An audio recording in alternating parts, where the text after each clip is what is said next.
আমি আছি এখন এই মুহূর্তে 300 ফিট রাজধানী 300 ফিট যে গরুর হাটটি রয়েছে সেই হাটে, এবং এখানে কিন্তু আপনি দেখতে পাচ্ছেন বৃষ্টি হচ্ছে এই মুহূর্তে। নতুন করে এই হাটে কোনো রকমের পশু আমরা আসতে দেখিনি, বরং যে পশু এখানে ছিল সেটিও কিছুক্ষণ আগে বিক্রি হয়ে গেছে। আপনি দেখতে পাচ্ছেন আমার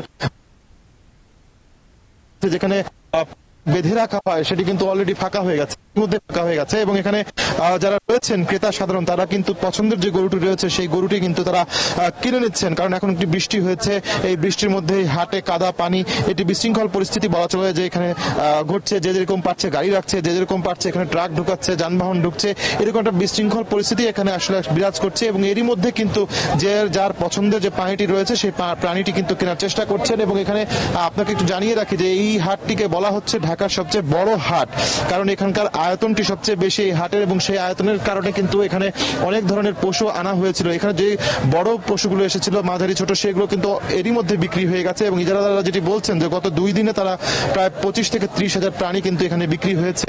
এবং এখন পর্যন্ত আর নতুন করে এই হাটে কোনো আশপাশের যে পশুগুলো রয়েছে সেগুলো ছাড়া আর কোনো নতুন করে পশু আসার সম্ভাবনা নেই। সেই ক্ষেত্রে এখন সামান্য কিছু পশু রয়েছে, জুমার নামাজ শেষ হয়েছে, এরই মধ্যে কিন্তু ক্রেতার সমাগমে হাটে বেড়ে গেছে এবং তারা কিন্তু এসে এখান থেকে পছন্দের পশুটি কিনছেন।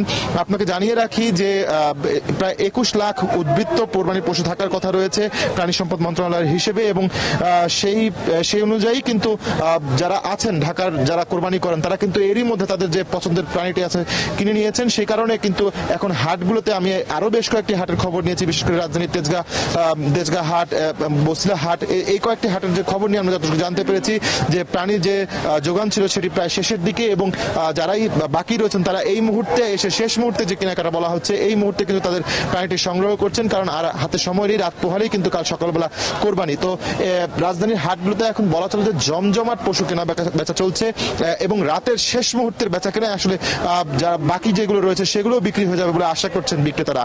ওয়াহিবা, এই ছিল আমার কাছে 300 ফিট হাট থেকে সবশেষ তথ্য।